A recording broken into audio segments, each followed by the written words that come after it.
நேர்களே, உங்கள் வானமுதம் தமிழ் ஒலிபரப்பு சேவை நிலவைப் போல் அழகுள்ளவளாய், கதிரவனைப் போல் ஒளியுள்ளவளாய், விடிகாலை வானம் போல் எழுந்து வரும் இவள் யாரோ, எழுந்து வரும் இவள். நீங்கள் கேட்டுக்கொண்டிருக்கும் வானமுதம் தமிழ் ஒலிபரப்பு சேவை.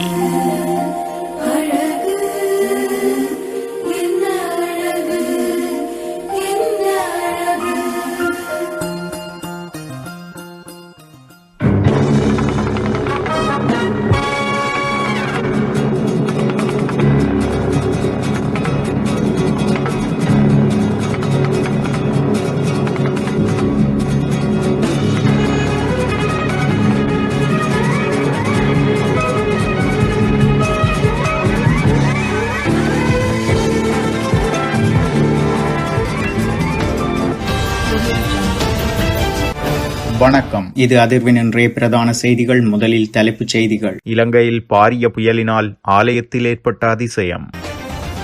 அனுரவின் ஜனாதிபதி காலம் முடிவடைந்தவுடன் அவரை கைது செய்யுமாறு சிஐடியில் புகார்.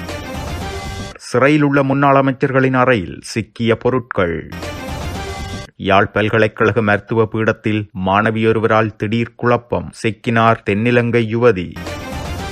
திருகோணமலை புத்தர் சிலை விவகாரம், சரத் வீரசேகர வெளியிட்ட பகிரங்க கருத்து. 2.5 மாத குழந்தை பலி, உண்மையை மறைத்ததாக தந்தை கைது. அரசினால் முன்வைக்கப்பட்டுள்ள புதிய கல்வி திட்டத்தை 6ஆம் வகுப்பு முதல் உடனடியாக ஆரம்பிக்குமாறு கண்டியில் ஆர்ப்பாட்டம். பாடத்தொகுதி சர்ச்சை விவகாரம், தேசிய கல்வி நிர்வாகத்தின் துணை இயக்குனர் ஜெனரல் கட்டாய விடுப்பில் அனுப்பப்பட்டார். திருகோணமலை புத்தர் சிலை விவகாரம், கசப்பதேரர் உள்ளிட்டோருக்கு ஜனவரி 28 வரை மீண்டும் விளக்கமறியல். ஏமாறாதீர்கள், 2000 ரூபாய் தொடர்பில் இலங்கை மத்திய வங்கியின் விசேட அறிவிப்பு. இலங்கைக்கு வந்த ஐரோப்பிய பெண்ணுக்கு வைத்தியசாலையில் காத்திருந்த அதிர்ச்சி. இணைய விளம்பரங்களில் கோடி ரூபாய் பணமோசடியில் சிக்கிய பெண்கள் கும்பல். டிட்வா புயல் இழப்பீடு செலுத்தும் பணியிலிருந்து விலகும் கிராம சேவகர்கள். அனைத்து தனியார் பேருந்துகளிலும் ஜிபிஎஸ் சாதனம். கழிவறையில் கண்டெடுக்கப்பட்ட டிஷ்யூ பேப்பர், அச்சத்தில் பயணிகள். இண்டிகோ விமானம் அவசரமாக தரையிறக்கம். நடந்ததென்ன? வடக்கிற்கு வந்து அரசியல் நாடகங்களை நடத்துவதை நிறுத்திக் கொள்ளுமாறு ஜனாதிபதி அனுரவுக்கு தமிழரசு கட்சி கோரிக்கை. கொழும்பில் போக்குவரத்து நெரிசலை குறைக்க புதிய மேம்பாலம் திறந்து வைப்பு. கண்டி கலகா தெல்தோட்டவத்தை பகுதியில் உள்ள ஆலயத்திற்கு அருகில் பெருந்தொகை மதிப்புள்ள ரத்தினக்கல் கண்டுபிடிக்கப்பட்டுள்ளதாக தெரிவிக்கப்படுகிறது. டிட்பா சூறாவளியால் கடுமையாக பாதிக்கப்பட்ட கலகா தெல்தோட்டவத்தை பகுதியில் உள்ள ஸ்ரீ முத்துமாரி அம்மன் ஆலயத்திற்கு அருகிலேயே இந்த கல் கண்டுபிடிக்கப்பட்டுள்ளது. ஆலயத்தை பார்வையிட சென்ற ஒருவர் பல்வேறு வண்ணங்களில் பாரிய கல்லொன்று கிடப்பதை அவதானித்துள்ளார். கண்டுபிடிக்கப்பட்ட கல் தொடர்பான ஆய்வுகள் மேற்கொள்ளப்பட்டு வரும் நிலையில் மேலதிக தகவல்கள் விரைவில் வெளிவரவுள்ளது. குறித்த பகுதியில் பாரிய மண் சரிவு காரணமாக பல வீடுகள் சேதமடைந்த நிலையில் குறித்த ஆலயமும் கடுமையாக பாதிப்புக்குள்ளாகியுள்ளது. அந்த பகுதி தோட்ட மக்கள் 2010ஆம் ஆண்டு முதல் பணம் சேகரித்து அம்மன் ஆலயத்தை நிர்மாணித்திருந்தனர். எதிர்வரும் மார்ச் மாதம் கும்பாபிஷேகம் செய்வதற்கான ஏற்பாடுகள் செய்யப்பட்டுக் கொண்டிருக்கும் நிலையில் புயலின் காரணமாக ஆலயம் பாதிக்கப்பட்டுள்ளமை குறிப்பிடத்தக்கது.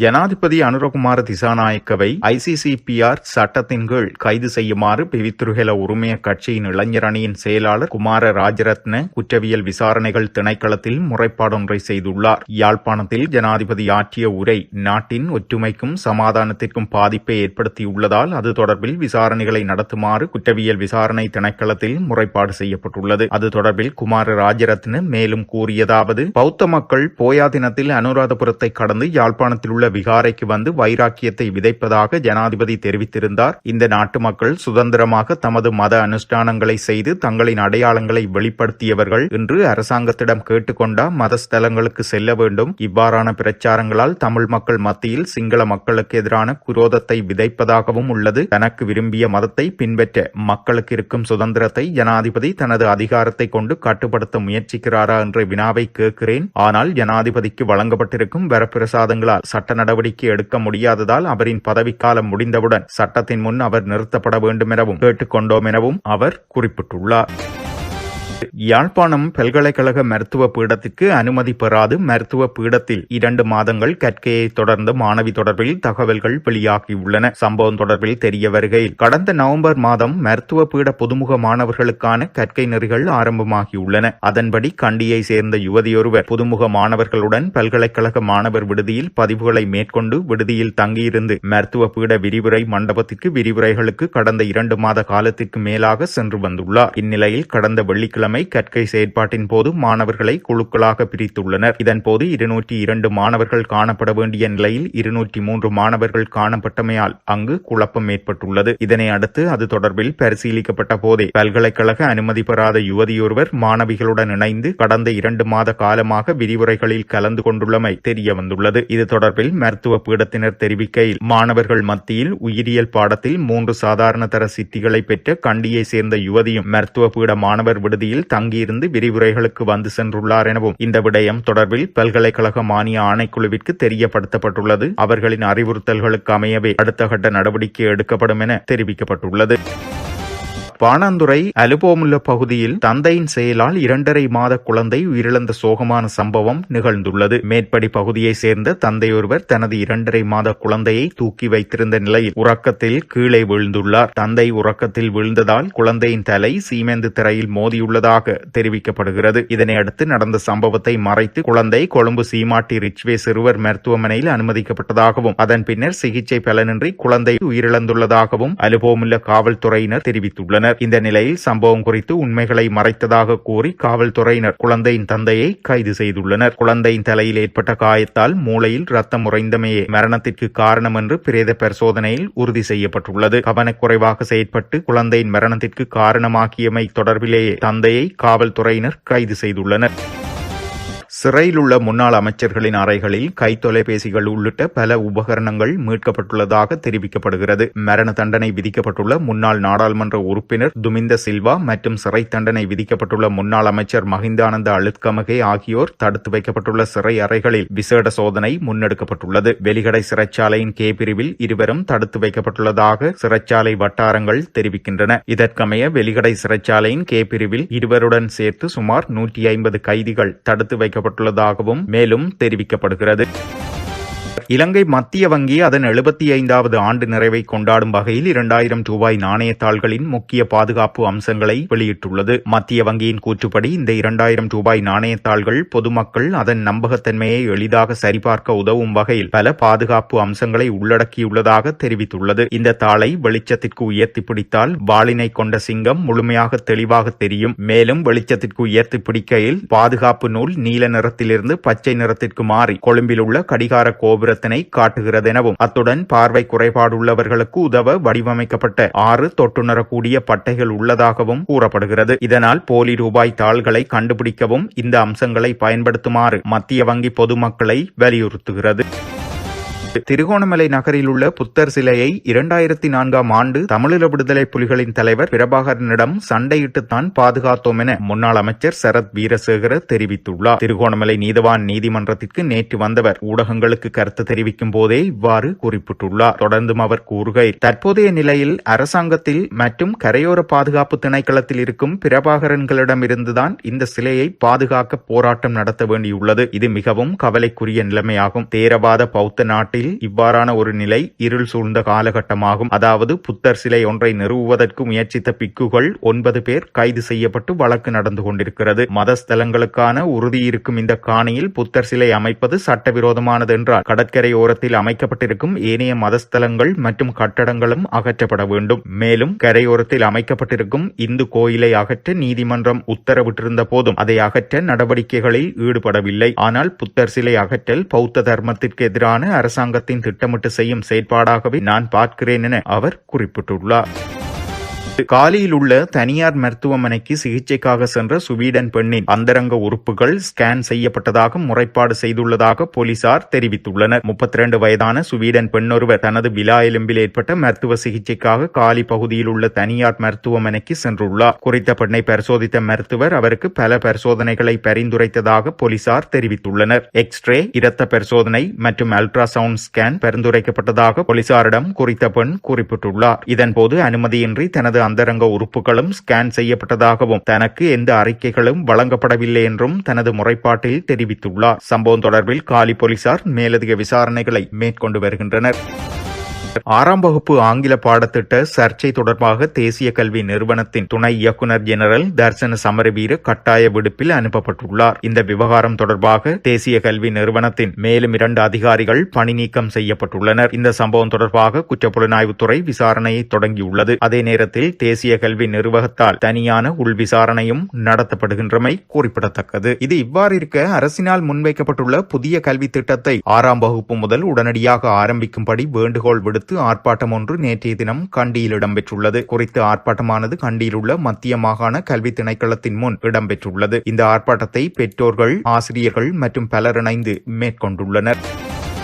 இணையமூடாக மக்களை ஏமாற்றி பாரிய நிதி மோசடியில் ஈடுபட்டு வந்த ஒரு குழுவை கைது செய்துள்ளதாக மேல் மாகாண குற்றப்புலனாய்வு பிரிவு தெரிவித்துள்ளது. ஒரே குடும்பத்தை சேர்ந்த பெண்கள் 3 இவ்வாறு கைது செய்யப்பட்டுள்ளதாக கூறப்படுகிறது. இவ்வாறு கைது செய்யப்பட்ட பெண்கள் தரமான தளபாடங்களை நியாயமான விலையில் விற்பனை செய்வதாகவும் அவற்றிற்கு உத்தரவாதம் வழங்குவதாகவும் இணையதளங்களில் விளம்பரங்களை பதிவிட்டுள்ளனர். இதனை நம்பி நாட்டின் பல பிரதேசங்களை சேர்ந்தவர்கள் பணத்தினை வைப்பு செய்துள்ள நிலையில் சுமார் 1 கோடி ரூபாய்க்கும் அதிகமான பணத்தை இவர்கள் திட்டமிட்டு மோசடி செய்துள்ளமை தெரிய வந்துள்ளது. இந்த குற்றங்களை செய்ய பயன்படுத்தப்பட்ட ஒரு தொலைபேசி, தனியார் வங்கிகளில் இருந்து 2 விசா அட்டைகள் மற்றும் மோசடி பணத்தில் 87,000 ரூபாய் ஆகியவற்றை சந்தேக நபர்களிடமிருந்து போலீசார் மீட்டுள்ளனர்.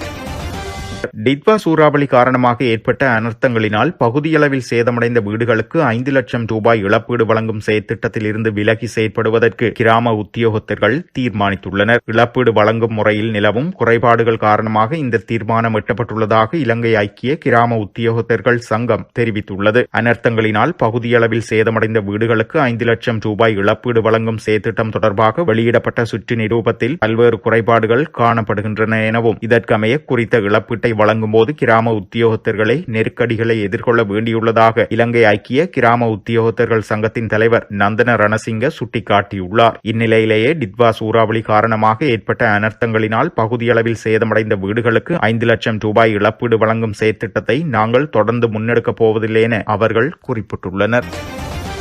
இந்த ஆண்டு அனைத்து தனியார் பேருந்துகளிலும் GPS சாதனங்களை பொறுத்த முயற்சிகள் மேற்கொள்ளப்படும் என மேல் மாகாண வீதி பயணிகள் போக்குவரத்து அதிகார சபையின் தலைவர் காமினி ஜாசிங்க தெரிவித்துள்ளார். மேல் மாகாணத்தில் இயக்கப்படும் தனியார் பேருந்துகளில் GPS சாதனங்களை பொருத்தும் பணி மார்ச் மாதத்திற்குள் நிறைவடையும் என்று எதிர்பார்க்கப்படுவதாகவும் அவர் தெரிவித்துள்ளார். பயணிகளிடமிருந்து பெறப்பட்ட முறைப்பாடுகளை கருத்தில் கொண்டு இந்த நடவடிக்கை எடுக்கப்பட்டதாகவும் அவர் கூறியுள்ளார். குறிப்பாக தனியார் பேருந்துகள் சரியான நேரத்தில் இயக்கப்படுவதில்லை என்றும் அதிக எண்ணிக்கையிலான பேருந்துகள் மிக மெதுவாகவோ அல்லது மிக வேகமாகவோ தங்கள் இலக்குகளில் இயக்கப்படுவதாகவும் பயணிகளிடமிருந்து பல முறைப்பாடுகள் கிடைக்கப்பெற்றுள்ளன. இந்த முறைப்பாடுகளை கருத்தில் கொண்டு தனியார் பேருந்துகளில் GPS சாதனங்களை நிறுவவும் அவை சரியான நேரத்தில் தங்கள் இலக்குகளை அடைகின்றனவா என்பதை தீர்மானிக்கவும் தேவையான நடவடிக்கைகள் எடுக்கப்படும் என்றும் காமினி ஜாசிங்க தெரிவித்துள்ளார். கடவத்தையிலிருந்து அதிவேக நெடுஞ்சாலையில் இயங்கும் 101 பேருந்துகளுக்கு ஒரு முன்னோடி திட்டம் அறிமுகப்படுத்தப்பட்டுள்ளதாகவும் அது மிகவும் வெற்றிகரமாக செயற்படுத்தப்படுவதால் இலங்கையில் உள்ள அனைத்து தனியார் பேருந்துகளிலும் இந்த GPS சாதனங்களை நிறுவ நடவடிக்கை எடுக்கப்படும் என்றும் அவர் கூறியுள்ளார். இலங்கையில் தற்போது சுமார் 15,000 தனியார் பேருந்துகள் இயக்கப்படுவதாகவும் இந்த ஆண்டு அனைத்து பேருந்துகளிலும் GPS சாதனங்கள் பொருத்தப்படும் என்றும் காமினி ஜாசிங்க தெரிவித்துள்ளார். டெல்லியில் இருந்து 230 பயணிகளுடன் பறந்து கொண்டிருந்த இண்டிகோ விமானத்தில் கழிவறையில் கண்டெடுக்கப்பட்ட ஒரு சிறிய டிஷ்யூ காகிதத்தால் விமானம் அவசரமாக தரையிறக்கப்பட்ட சம்பவம் ஒன்று பதிவாகியுள்ளது. நேற்று காலை டெல்லியில் இருந்து புறப்பட்ட இண்டிகோ விமானம் நடுவானில் பறந்து கொண்டிருந்த போது அதன் கழிவறையில் கையால் எழுதப்பட்ட ஒரு குறிப்பு கண்டெடுக்கப்பட்டுள்ளது. அக்காகிதத்தில் விமானத்தில் வெடிகுண்டு இருப்பதாக எழுதப்பட்டிருந்ததால் விமானத்தில் பெரும் பதற்றம் நிலவியிருந்தது. மிரட்டல் விடுக்கப்பட்டதை தொடர்ந்து பாதுகாப்பு நெறிமுறைகளின்படி விமானம் உடனடியாக லக்னோ விமான நிலையத்திற்கு திசை திருப்பப்பட்டுள்ளது. காலை 8:46 அளவில் விமான நிலைய கட்டுப்பாட்டு அறைக்கு தகவல் வழங்கப்பட்டு 9:17 அளவில் விமானம் லக்னோவில் பத்திரமாக தரையிறக்கப்பட்டுள்ளது. விமானத்தில் 8 சிறுவர்கள், 2 விமானிகள் மற்றும் 9 பணியாளர்கள் என மொத்தம் 238 பேர் காணப்பட்டுள்ளனர். விமானம் தரையிறங்கியதும் அது தனிமைப்படுத்தப்பட்ட பகுதிக்கு கொண்டு செல்லப்பட்டு உடனடியாக ராணுவத்தினர் மற்றும் வெடிகுண்டு அகற்றும் பிரிவினர் விமானத்தை சூழ்ந்து தீவிர சோதனையில் ஈடுபட்டுள்ளனர். பயணிகள் அனைவரும் பத்திரமாக வெளியேற்றப்பட்டு அவர்களது உடைமைகளும் முழுமையாக சோதனைக்கு உட்படுத்தப்பட்டது. எனினும் எவ்வித சந்தேகத்துக்கும் இடமான பொருட்களும் மீட்கவில்லை என இந்திய ஊடகங்கள் தெரிவித்துள்ளன. இலங்கை தமிழரசு கட்சியின் உட்கட்சி விவகாரங்களில் தேசிய மக்கள் சக்தி தலையிட வேண்டிய அவசியமில்லை என கட்சியின் பதில் தலைவர் CVK சிவஞானம் தெரிவித்துள்ளார். யாழ்ப்பாணம் கல்வியங்காட்டில் உள்ள அவரது அலுவலகத்தில் நேற்று இடம்பெற்ற ஊடக சந்திப்பில் இவ்வாறு குறிப்பிட்டுள்ளார். தமிழரசு கட்சியின் சிரேஷ்ட தலைவர்கள் தொடர்பான விடயங்களை கட்சி தானாகவே கையாளும் என்றும் இதில் அனுரகுமார தரப்பு குத்தி முறிய வேண்டிய அவசியமில்லை என்றும் அவர் சுட்டிக்காட்டியுள்ளார். தமிழரசு கட்சியை மலினப்படுத்த நினைக்கும் தேசிய மக்கள் சக்தியின் கனவு ஒருபோதும் பலிக்காதென தெரிவித்த அவர் அரசியல் லாபத்திற்காக தமது கட்சியை விமர்சிப்பதை அரசு நிறுத்திக் கொள்ள வேண்டும் எனவும் கூறியுள்ளார். ஜனாதிபதி அனுரகுமார திசாநாயக்கவின் அண்மைய யாழ்ப்பாண விஜயம் மற்றும் அங்கு நடைபெறுகின்ற நிகழ்ச்சிகள் குறித்து CVK சிவஞானம் விமர்சனங்களையும் முன்வைத்திருந்தார். ஜனாதிபதியின் நிகழ்வுகளுக்கு ஏனைய கட்சிகளுக்கோ அல்லது மக்களின் பிரதிநிதிகளுக்கோ முறையான அழைப்புகள் விடுக்கப்படவில்லை என்றும் அரச நிதியில் நடத்தப்பட்ட நிகழ்வுகளில் NBP அல்லது JVP கட்சியினர் மட்டுமே பங்கேற்றனர் என்றும் இது அரச நிதியை பயன்படுத்தி ஒரு கட்சி தனது அரசியல் செல்வாக்கை காட்டும் முயற்சியாகும் எனவே வடக்கிற்கு வந்து இவ்வாறான அரசியல் நாடகங்களை நடத்துவதை நிறுத்திக் கொள்ளுமாறு ஜனாதிபதியை கோருவதாக அவர் தெரிவித்துள்ளார். பாலதக்ஷ மாவத்தை மேம்பாலம் நேற்றைய தினம் பொதுமக்களுக்காக திறந்து வைக்கப்பட்டுள்ளது. கொம்பனி வீதியில் உள்ள சிற்றம்பலம் கார்டினர் மாவத்தை நோக்கி காலி முகத்திடலில் இருந்து போக்குவரத்தை எளிதாக்கும் வகையில் கட்டப்பட்ட இந்த மேம்பாலம் 340 மீட்டர் நீளமும் 11 மீட்டர் அகலமும் கொண்டதாகும். கொழும்பில் போக்குவரத்து நெரிசலை குறைக்கும் நோக்கில் மேம்பாலம் மேம்பாட்டு திட்டத்தின் கீழ் கட்டி முடிக்கப்பட்ட 3வது மேம்பாலம் இதுவாகும். போக்குவரத்து நெடுஞ்சாலைகள் மற்றும் நகர்ப்புற மேம்பாட்டு அமைச்சகத்தால் செயற்படுத்தப்படும் நிலையான வீதி மேம்பாட்டு திட்டத்தின் கீழ் இலங்கை அரசாங்கத்தால் வழங்கப்பட்ட நிதியுதவியுடன் வீதி மேம்பாட்டு ஆணையத்தால் இந்த மேம்பாலம் கட்டப்பட்டுள்ளது. இத்துடன் செய்திகள் நிறைவடைந்தன.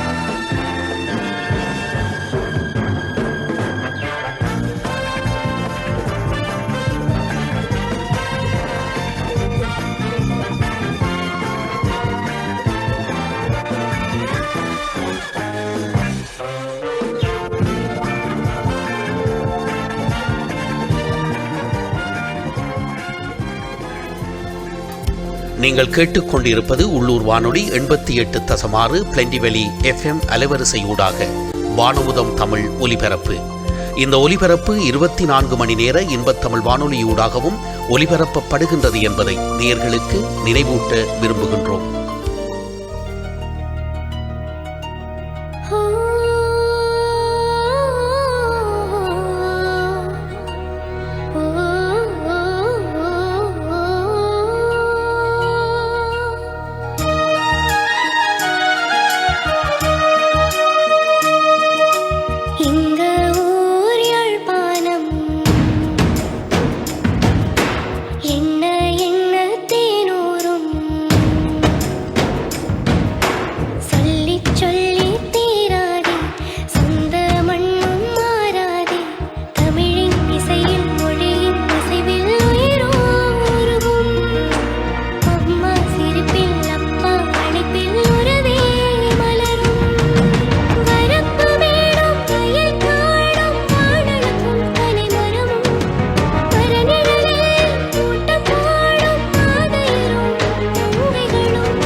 பறந்து காற்றோடு இசைந்து தாய் மண்ணின் வாசம் நெஞ்சோடு சுமந்து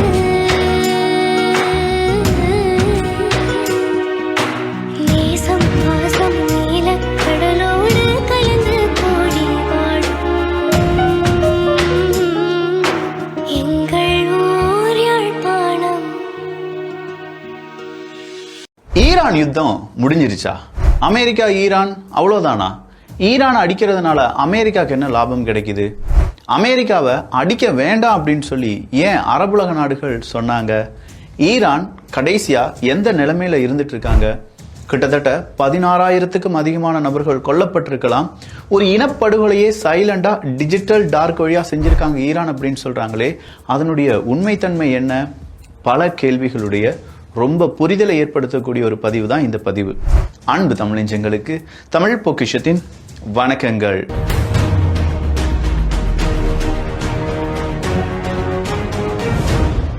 இதுல இன்னொரு பதிவும் இருக்கு.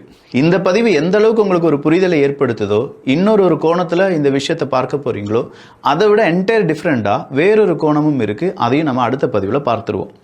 இந்த பதிவில் நம்ம பார்க்க வேண்டியது என்ன அப்படின்னு பார்த்தீங்கன்னா, அமெரிக்கா ஈரான் அடிக்கிறதுனாலையோ, ஈரான் மீது நாங்கள் போர் தொடுப்போம் அப்படின்னு சொல்றதுனாலையோ, ஒருவேளை ஈரான்ல இருக்கக்கூடிய அயத்தலா கமேனி அவர்களுடைய அரசை கவிழ்த்து வேறொரு அரசாங்கத்தை நிறுவுவதன் வழியாகவோ என்ன சாதிக்க போறாங்க அப்படிங்கிற ஒரு கேள்வி இருக்கலாம்.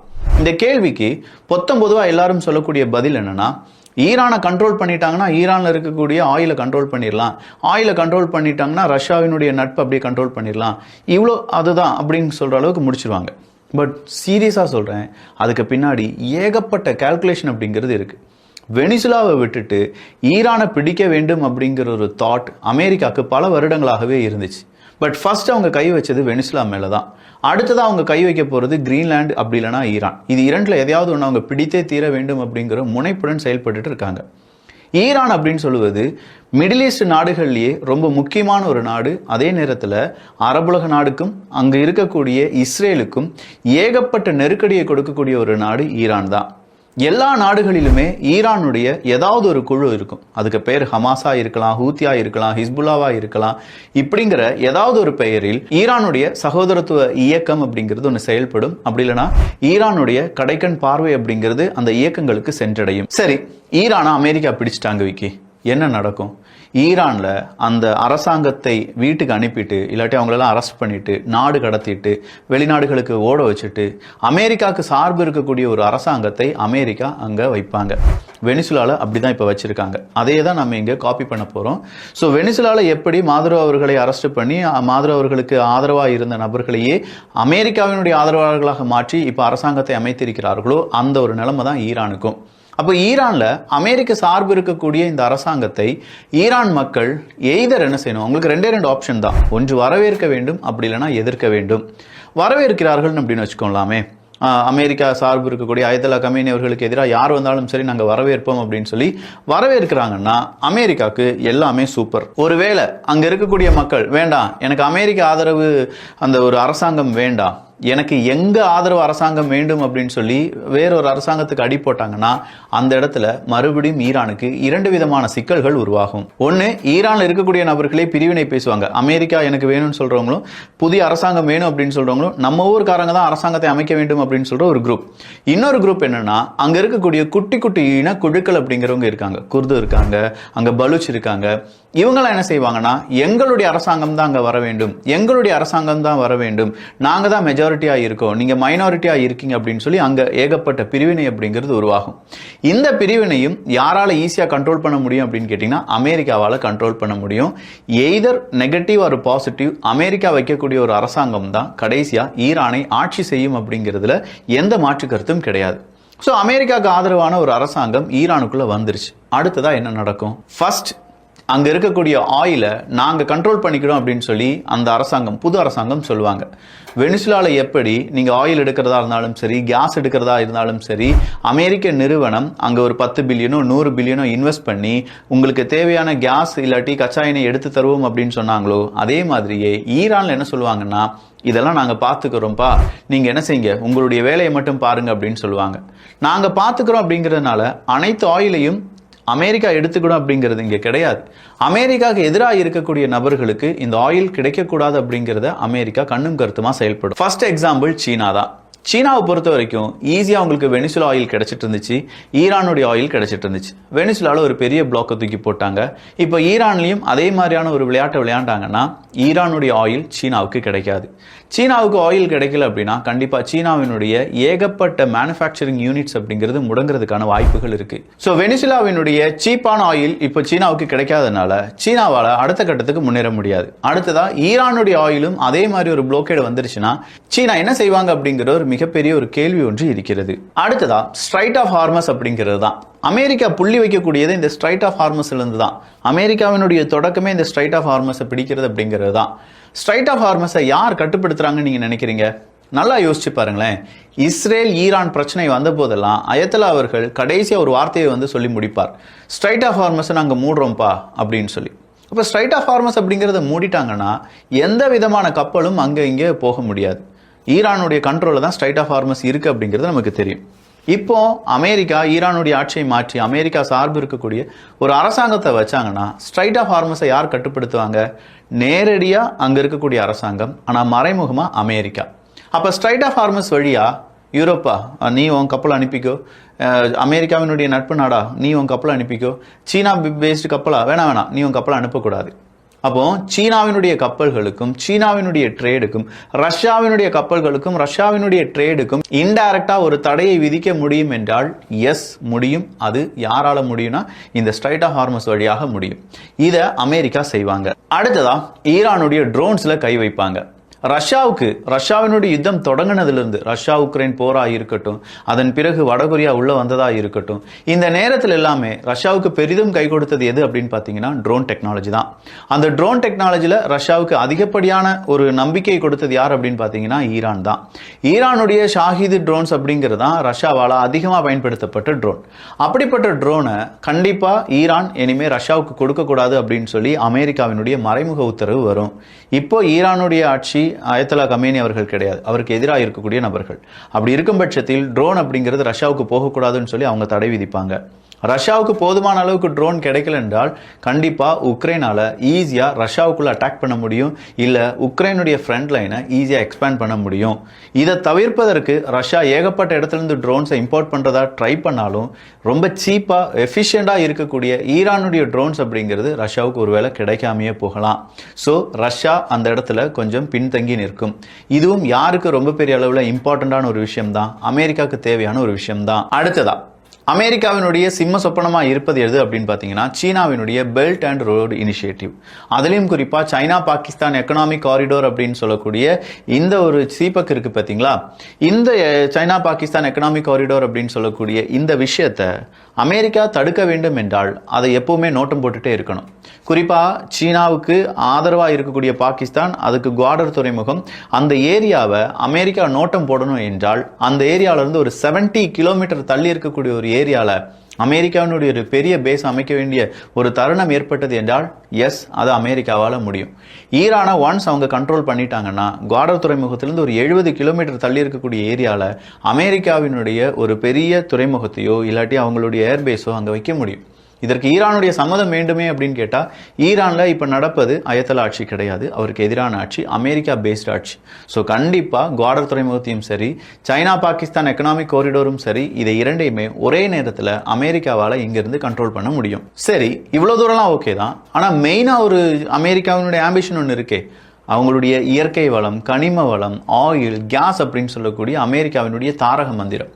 அதில் அமெரிக்கா தன்னிறைவு அடைந்து விடும். வெனிசுலாவையும் ஈரானையும் அமெரிக்கா அவங்களுடைய கண்ட்ரோலுக்கு கொண்டு வந்துட்டாங்கன்னு வச்சுக்கோங்களேன், ஒன்றுமே இல்லைங்க. 2 இடத்துல தான் ஃபுட்டு கிடைக்குது. அந்த 2 இடமும் என் கண்ட்ரோலில் தான் இருக்குன்னா நான் என்ன விலை சொல்கிறேனோ அதுதான் அந்த ஃபுட்டினுடைய விலை. 1 கிலோ தக்காளி என்கிட்ட 10 கிலோ தக்காளி என்கிட்ட மட்டும்தான் இருக்குன்னா அன்றைக்கி 1 கிலோ தக்காளி நான் 1000 ரூபாய்க்கும் விற்பேன், 1 கோடி ரூபாய்க்கு வேணாலும் விற்பேன். ஏன்னா என்கிட்ட தானே இருக்குது, வெறும் 10 கிலோ தான் என்கிட்ட தான் இருக்குது.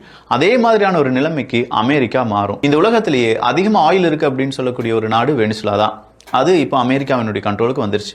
அடுத்தது ஆயில் ரிச் கண்ட்ரியில் one of the best country எது அப்படின்னு பார்த்தீங்கன்னா ஈரான் தான். அதுவும் அமெரிக்கா பேஸ்டு நிறுவனங்கள் அமைப்புகள் கண்ட்ரோல் பண்ண ஆரம்பிச்சிட்டாங்கன்னா இது இரண்டையுமே வச்சு ஆயில் மார்க்கெட்டில் நான் தான் ஒரு ஜாம்பவான், நீங்களாம் என் பேச்சை கேட்டு தான் ஆகணும், நான் ஆயிலினுடைய ப்ரைஸை கூட்டவோ குறைக்கவோ முடியும் அப்படின்னு சொல்லி அமெரிக்கா ரொம்ப பெரிய அளவில் எல்லாருக்குமே எச்சரிக்கை கொடுப்பாங்க. எச்சரிக்கை கொடுக்கறது மட்டும் கிடையாது, ரஷ்யாவினுடைய அந்த போரை நிறுத்த வேண்டும் என்றால் ரஷ்யாவினுடைய ஆயிலை இந்தியா வாங்கக்கூடாதுன்னு சொல்லிட்டு இருக்கக்கூடிய அமெரிக்கா ஆயில் ப்ரைஸை கண்டமானிக்கு குறைச்சி விட்டுட்டாங்கன்னு வச்சுக்கோங்களேன், ஆட்டோமேட்டிக்கா ரஷ்யாவினுடைய எக்கானமி வீக் ஆயிரும். ரஷ்யாவினுடைய எக்கானமி வீக் ஆயிருச்சுன்னா ரஷ்யாவால போர் செய்ய முடியாது. பட் இது நேரடியா ரஷ்யாவை மட்டும் பாதிக்காதே விக்கி அப்படின்னு கேட்டா இந்த இடத்துல தான் அரபுலக நாடுகளும் பாதிப்பாங்க. இதை மெயினா அரபுலக நாடுகள் புரிந்து கொண்டதுனால தான் இப்போதைக்கு அமெரிக்கா ஈரானை அடிக்கக்கூடாது, ஒருவேளை ஈரானை நீ அடிச்சிட்டினா உன்னுடைய அரசாங்கம் அங்கே அமையும், நீ ஆயில் எல்லாம் கண்ட்ரோல் பண்ண ஆரம்பிச்சிருவா, எங்களுக்கு பெரிய தலைவலியாக இருக்கும், எங்களுடைய எக்கனாமி பெரிய அளவில் படுத்துரும், அதனால் நீ இப்போதைக்கு இதை செய்யக்கூடாதுன்னு சொல்லி பெரிய அளவில் கேட்டுக்கொண்டதால் தான் அமெரிக்கா ஈரானை விட்டு வச்சிருக்காங்க அப்படிங்கிற செய்தியை நம்ம 3 தினங்களுக்கு முன்னாடி பார்த்தோம். எது எப்படி இருந்தாலும் ஆயிலை அமெரிக்கா கண்ட்ரோல் பண்ண ஆரம்பிச்சிட்டாங்கன்னா கண்டிப்பா அது அரபுலக நாடுகளுக்கு சாவுமணி. அடுத்ததா ப்ராக்சி குரூப்ஸ். நான் சொன்னேன்ல, ஈரானுடைய பெயர் எல்லா இடங்களிலுமே இருக்கும். அவங்களுடைய கடைக்கண் பார்வை ஹமாஸா இருக்கட்டும், ஹிஸ்புல்லாவா இருக்கட்டும், ஹூத்திஸா இருக்கட்டும், சிரியாவா இருக்கட்டும், எல்லா இடத்துலையுமே பறந்து விரிந்து இருக்கும். அந்த மாதிரி ப்ராக்சி குரூப்ஸ் எல்லாமே உடனடியாக கட் பண்ணுவாங்க ஈரானுடைய புதிய அரசாங்கம். ஸோ ஓவராலா ஈரான் பேஸ்டான அந்த ப்ராக்சி குரூப் இல்லாமல் அழித்தொழிக்கப்படும். ஏன்னா அயத்தல்லா அவர்கள் இதற்கு ஒரு பெரிய சப்போர்ட்டாக இருந்தாங்க. ஸோ அயத்தல்லா அவர்களுக்கு அடுத்தபடியாக அதை யார் ஆட்சி செஞ்சாலுமே அந்த சப்போர்ட் உருவாகிறதுக்கு பல வருடங்கள் எடுக்கலாம். அந்த பல வருடங்களில் அயத்தல்லாவினுடைய எதிரிகள் அமெரிக்கா, இஸ்ரேல் உட்பட பல நாடுகள் என்ன செய்வாங்கன்னா ப்ராக்சிஸை வேட்டையாட ஆரம்பிப்பாங்க. அப்படி வேட்டையாடுதல் அப்படிங்கிறது ஒரு கட்டத்தில் அயத்தல்லா அவர்களுக்கு ஆதரவான நபர்கள் இல்லாமலே செய்யப்படுவார்கள் அப்படிங்கிற ஒரு நிலைமைக்கு கூட வரலாம். அடுத்ததான் ரொம்ப ரொம்ப இம்பார்ட்டன்ட், அந்த பிராந்தியத்தில் அதாவது மத்திய கிழக்கு நாடுகள் அப்படின்னு சொல்லும்போது இஸ்ரேலுக்கு போட்டி அங்கே யாருமே இருக்க மாட்டாங்க.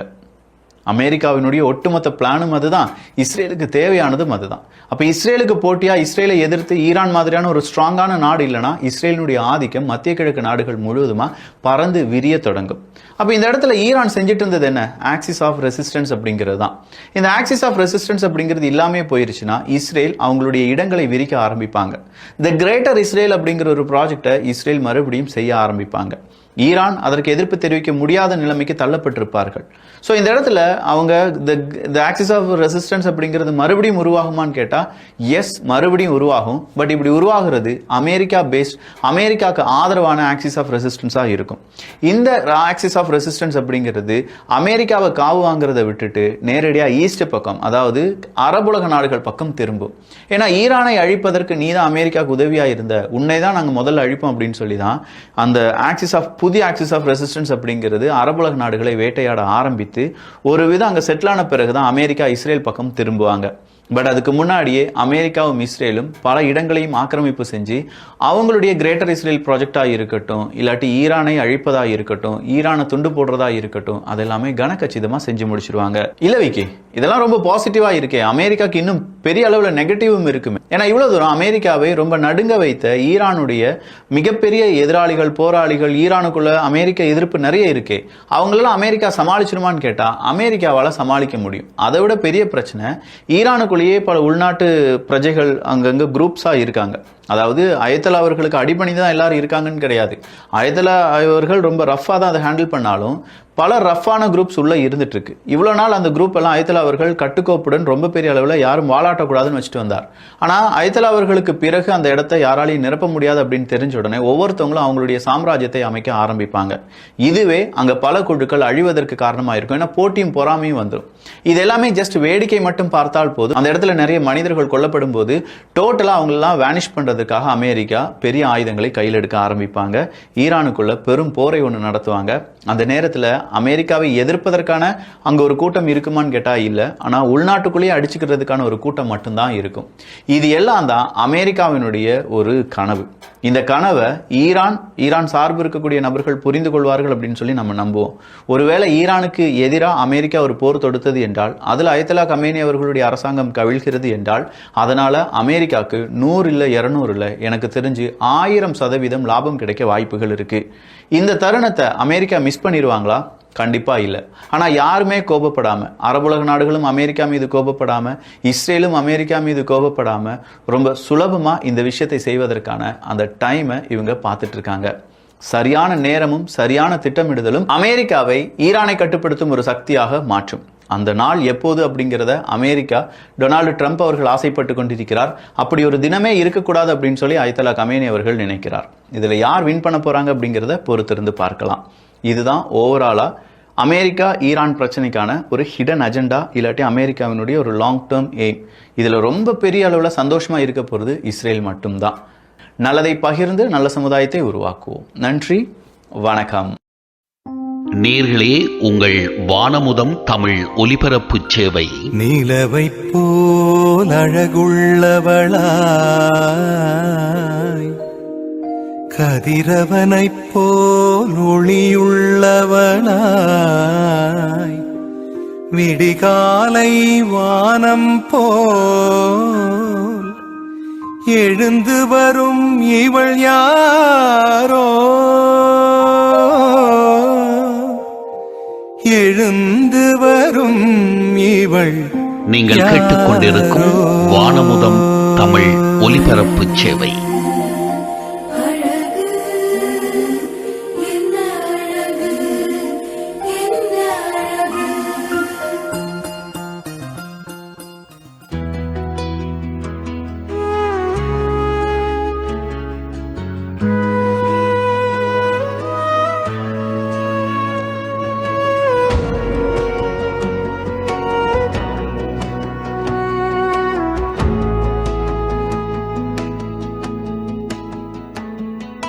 பெற்றிடுவாள் அன்னை பெருது வப்பாரப்பா, உற்ற துணையாகி உழைத்திடுவாரப்பா, கற்பனைகள் நிறைத்து கனவு காண்பாரப்பா, காலமெல்லாம் எம்மை சுமந்திடுவாரப்பா, கைப்பிடித்து எம்மை குரு சேர்ப்பாரப்பா, கற்பவற்றை கற்க கயனை பாரப்பா, கல்வி என்னும் பயிரில் களை எடுப்பாரப்பா, கற்றவரின் அவையில் அமருவென்பாரப்பா.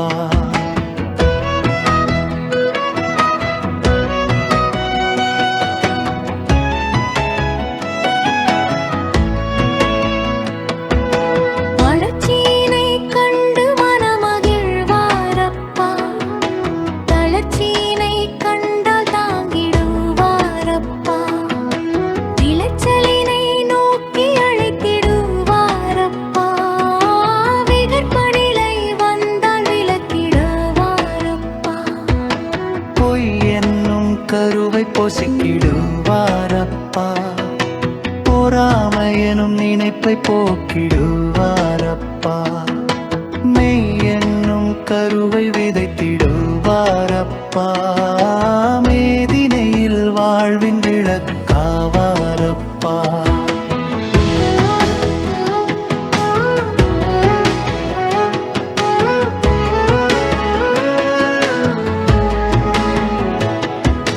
நல்ல நட்பை நாளும் நாடச் செய்வாரப்பா, நல்லறிஞர் பெருமை நயந்திழைப்பாரப்பா, எல்லையில்லா அன்பை ஈந்து நிற்பாரப்பா, இனிமையிலா நட்பை எடுத்தேவாரப்பா, வறிய நிலை கண்டால் வதங்கிடுவாரப்பா, நெறி பிறழ்ந்த வாழ்க்கை நினைவிடப்பாரப்பா, அறமுறைக்கும் வள்ளுவம் மகனிரைப்பாரப்பா, அரை கடமும் வரம்பை கடந்து வீரரப்பா.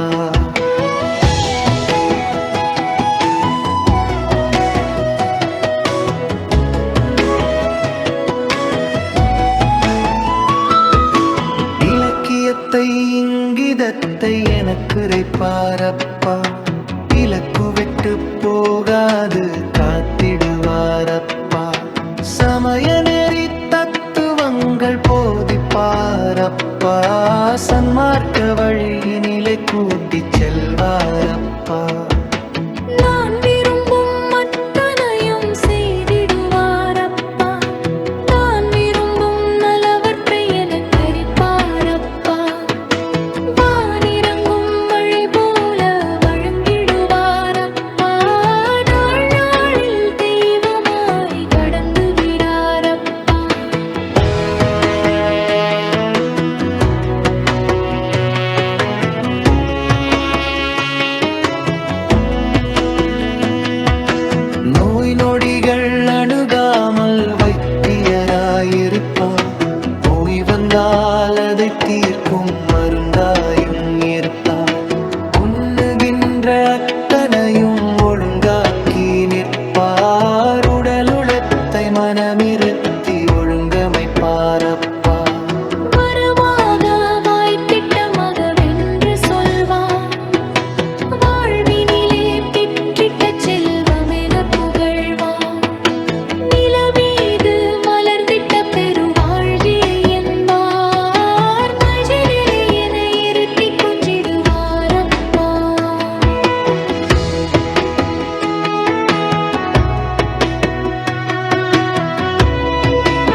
காற்றில் தவழும் கண்ணதாசன். எழுதியவர் வழக்கறிஞர் தானா ராமலிங்கம். நிகழ்ச்சி தொகுப்பு எட்வர்ட் அருள்நேசதாசன். அன்புதான் வாழ்க்கை. அன்பை எல்லோரிடமும் பரிமாறிக்கொள்ளலாம். அன்பின் மற்றுமொரு பரிமாணம்தான் காதல். ஆனால் எல்லோரிடமும் பரிமாறிக்கொள்ள முடியாது. அப்படி பரிமாறிக்கொள்ளக்கூடாது. அது இன்னும் நெருக்கமானது, புரிந்து கொள்ளப்பட வேண்டியது. உடலும் மனமும் சேர்ந்த உணர்வுகளின் வெளிப்பாடு. ஒருவரின் வாழ்க்கை நிலை மாறுவதால் உண்மை அன்பு மாறிவிடாது, மாறக்கூடாது. உண்மை காதலும் அப்படித்தான். பணம் சேர்ந்து விட்டது, பெரிய பதவி கிடைத்து விட்டது, வசதிகள் கூடிவிட்டன, இப்படி ஏதோ ஒரு காரணத்தினால் உள்ளம் மாறிவிடுவது பெருமைக்குரிய குணமல்ல. அதிலும் காதலில் இது பெருமைக்குரியதா என்ன? இந்த பாடலில் காதலின் உயர்ந்த இயல்பு பெருமைகள் மட்டுமே பேசப்படுகின்றன. உன்னைத்தான் நான் அறிவேன், மன்னவனை யார் அறிவார்? என் உள்ளம் என்னும் மாளிகையில் உன்னை அன்றி யார் வருவார்? எனக்கு உன்னைத்தான் தெரியும். நீ யார்? என்னவாக இருக்கிறாய்? உன்னிடம் என்ன இருக்கின்றன அல்லது இல்லாமல் போய்விட்டன? இதை பற்றி சிந்தனைகள் எனக்கு எதற்கு என்ற எண்ணம் காதலின் உயர்ந்த நிலை. கோடி ரூபாய்க்கு சொத்து இருக்கிறது என்றவுடன் ஓடி வருவதும் காதல் அல்ல. ஏதோ சூழலால் அது இழந்து விட்டால் இல்லாமல் போவதும் காதல் அல்ல. யாரிடத்தில் கேட்டு வந்தோம்? யார் சொல்லி காதல் கொண்டோம்? நாயகனின் விதிவழியே நாம் இருவர் சேர்ந்து வந்தோம். ஒன்றையே நினைத்து வந்தோம், ஒன்றாக கலந்து வந்தோம். இவரை காதலிக்கலாம் என்று இருக்கின்றேன் என்று யாரிடத்திலாவது கேட்டு திட்டமிட்டு அது வருவதில்லை. வந்த பின்புதானே அது சம்பந்தப்பட்டவர்களுக்கே தெரிகின்றது. அதேபோல அடுத்தவர் எவரேனும் அறிவுரை சொல்லி அதன் காரணமாகவும் காதல் வருவதில்லை. விதி இருந்தால் காதல் வரும். தொடரும் வரிகள் காதல் உயர்வானது, அதைத்தான் தாய்மையை தருகின்றது என்று கவிஞர் சொல்லுகின்றார். காதலித்தல் பாவமென்றால் கண்களும் பாவமன்றோ?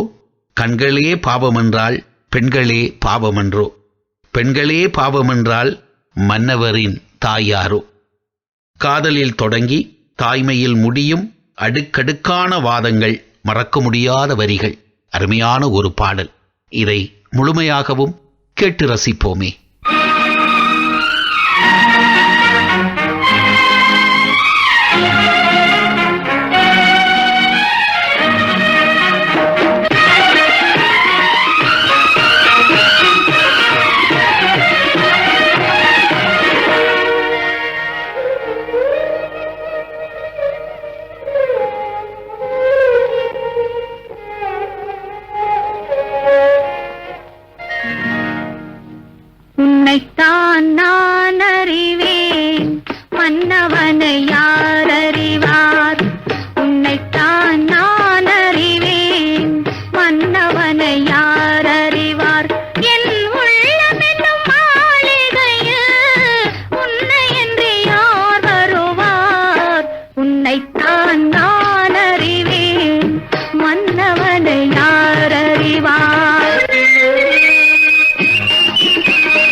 உன்னைத்தான் நான் அறிவேன், மன்னவனை யார் அறிவார்? என் உள்ளமென்னும் மாளிகையில் உன்னையன்றி யார் வருவார்? உன்னைத்தான் நான் அறிவேன், மன்னவனை யார் அறிவார்?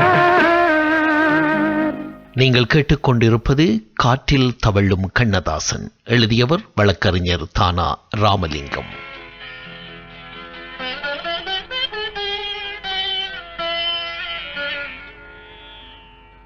இதய வீணை தூங்கும் போது பாட முடியுமா? இதய வீணை தூங்கும் போது பாட முடியுமா? இரண்டு கண்கள் இரண்டு காட்சி காண முடியுமா? இதய வீணை தூங்கும் போது பாட முடியுமா? நேர்களே, நிகழ்ச்சியில் தொடர்வது காற்றில் தவழும் கண்ணதாசன். எழுதியவர் வழக்கறிஞர் தானா ராமலிங்கம். நிகழ்ச்சி தொகுப்பு எட்வர்ட் அருள் நேசதாசன்.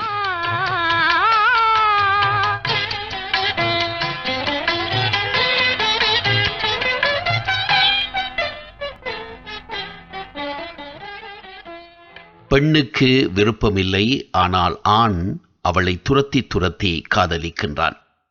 விருப்பம் இல்லாமல் இருந்தவள் அவன் மேல் வெறுப்புடையவளாக மாறுகிறாள். அவளது வெறுப்பையும் மீறி அவன் அவளை திருமணம் செய்து கொள்ளுகின்றான். வீட்டு நிகழ்ச்சியொன்றில் கையில் வீணையை கொடுத்து பாட்டு பாடு என்று அவளுக்கு வேண்டுகோள் விடுக்கப்படுகிறது. அங்கே அவள் பாடியே ஆக வேண்டிய கட்டாயம். என்ன பாடுவாள்? இருவர் உள்ளம் என்ற திரைப்படத்திற்கான காட்சி அமைப்பு இது. பாடலை பார்க்கலாம்.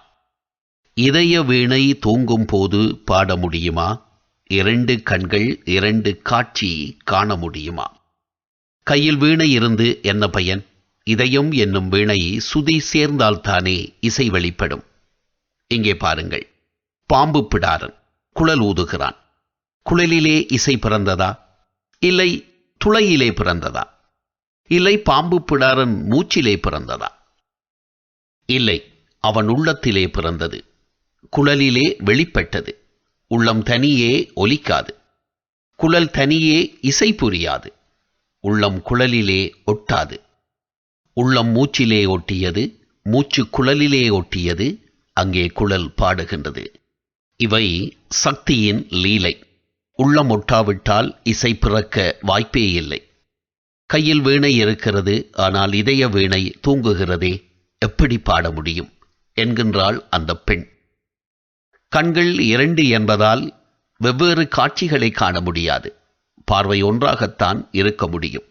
அதே போலத்தான் இதயமும் இதழ்களும். இதயம் துன்பத்தில் துவண்டு கிடக்கும் போது இதழ்கள் மகிழ்ச்சியான சொற்களை கூற முடியாது. தொடரும் வரிகள் இதே கருத்தை வேறு சொற்களில் உவமைகளுடன் குறிக்கின்றன. கேட்டு பாருங்கள். உதடு சிரிக்கும் நேரம் உள்ளம் சிரிக்குமா? உருவம் போடும் வேஷம் உண்மையாகுமா? விளக்கை குடத்தில் வைத்தால் வெளிச்சம் தோன்றுமா? வீட்டு குயிலை கூட்டில் வைத்தால் பாட்டு பாடுமா?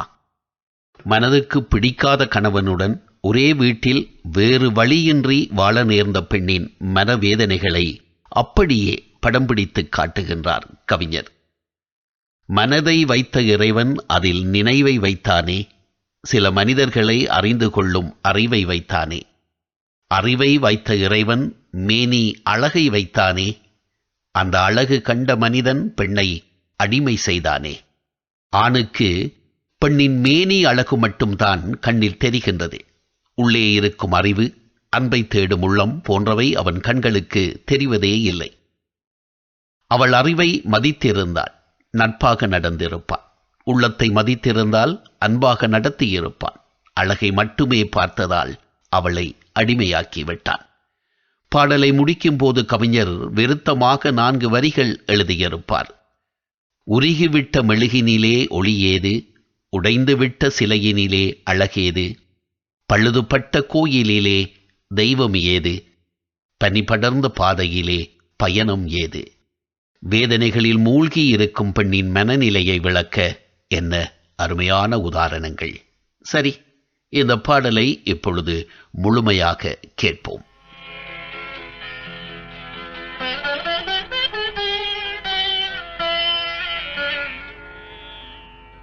இதய வீணை தூங்கும் போது பாட முடியுமா? இதய வீணை தூங்கும் போது பாட முடியுமா? இரண்டு கண்கள் இரண்டு காட்சி காண முடியுமா? இதய வீணை தூங்கும் போது பாட முடியுமா? இரண்டு கண்கள் இரண்டு காட்சி காண முடியுமா? இதய வீணை தூங்கும் போது பாட முடியுமா?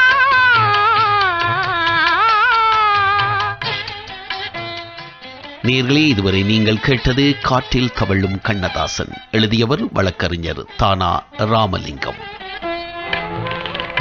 உதடு சிரிக்கும் நேரம் உள்ளம் சிரிக்குமா? உருவம் போடும் வேஷம் உண்மையாகுமா? உதடு சிரிக்கும் நேரம் உள்ளம் சிரிக்குமா? உருவம் போடும் வேஷம் உண்மையாகுமா? விளக்கை கூடத்தில் வைத்தால் வெளிச்சம் தோன்றுமா? விளக்கை கூடத்தில் வைத்தால் வெளிச்சம் தோன்றுமா? வீட்டு குயிலை கூட்டில் வைத்தால் பாட்டு பாடுமா? பாட்டு பாடுமா? இதய வீணை தூங்கும் போது பாட முடியுமா? இரண்டு கண்கள் இரண்டு காட்சி காண முடியுமா? இதய வீணை தூங்கும் போது பாட முடியுமா?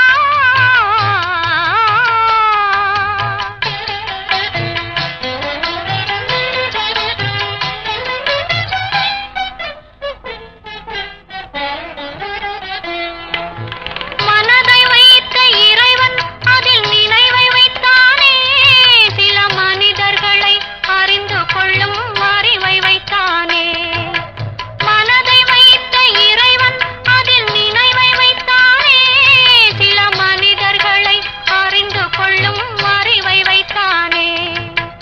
அறிவை வைத்த இறைவன் மேனி அழகை வைத்தானே. அறிவை வைத்த இறைவன் மேனி அழகை வைத்தானே. அழகு கண்ட மனிதன் பெண்ணை அடிமை செய்தானே. அடிமை செய்தானே. இதய வீணை தூங்கும் போது பாட முடியுமா? இரண்டு கண்கள் இரண்டு காட்சி காண முடியுமா? இதய வீணை தூங்கும் போது பாட முடியுமா?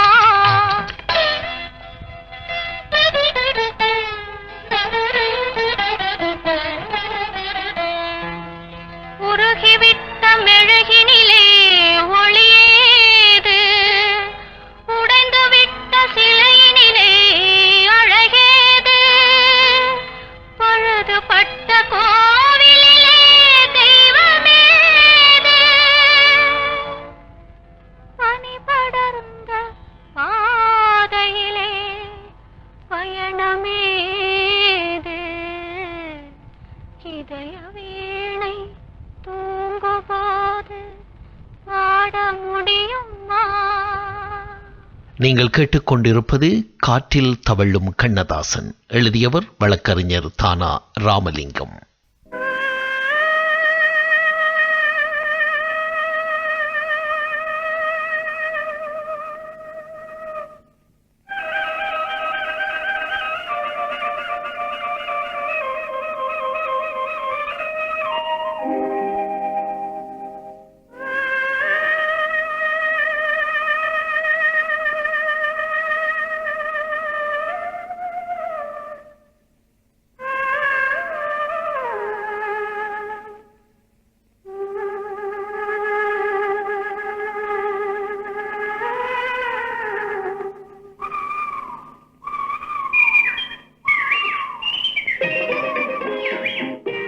சரி நேயர்களே, இத்துடன் இன்றைய நிகழ்ச்சிகள் யாவையும் நிறைவுக்கு கொண்டு வருகின்றேன்.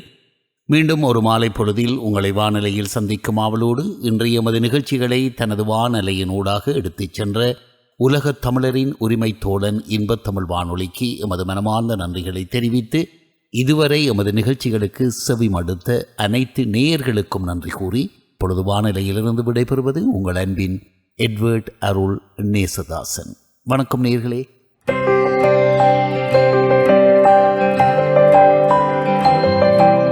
வாழ்க வாழ்கவே வானமுதம் வாழ்கவே.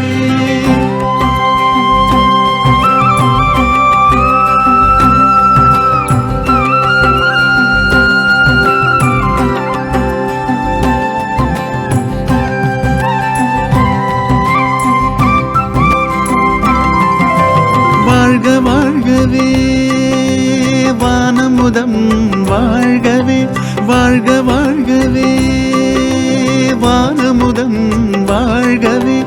தேனமுத தமிழ் மொழியை தேசமெங்கும் ஏந்தி வரும் வானொலினம் வானமுதம் வாழ்க வாழ்கவே. தேனமுத தமிழ் மொழியை தேசமெங்கும் ஏந்தி வரும் வானொலினம் வானமுதம் வாழ்க வாழ்கவே. வாழ்க வாழ்கவே வானமுதம் வாழ்கவே.